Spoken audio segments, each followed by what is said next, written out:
आज आपण बनवूया गावठी पद्धतीने चिलापी रोस्ट। त्यासाठी इथे मी चिलापी घेतलेली, स्वच्छ धुवून घेतलेली, पाण्याने बघू शकता। हे पंख तसे ठेवले, मला लागतं होतं। हे शेपूट पण आहे, व्यवस्थित साफ पण करून घेतले, चिरा पण मारलेले आहे। आपण आता याच्यामध्ये मसाले घालून घेऊ।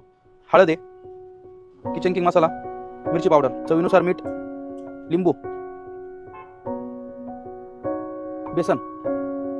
आपण आता मसाला व्यवस्थित माशांमध्ये मिक्स करून घेऊ।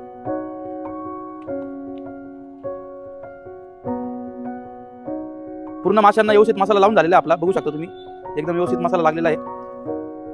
आपण आता यांना 15 ते 20 मिनिटं साईडला ठेवून घेऊ, तयारी करू पुढची।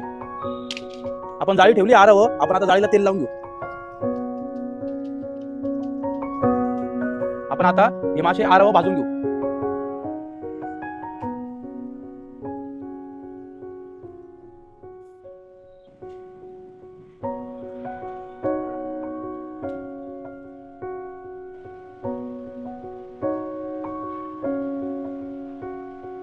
मीठ, मिरची पावडर,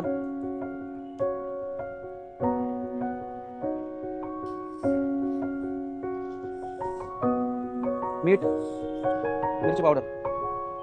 फिश आपली चांगली भाजून झालेली आहे, आता आपण त्यांना काढून घेऊ।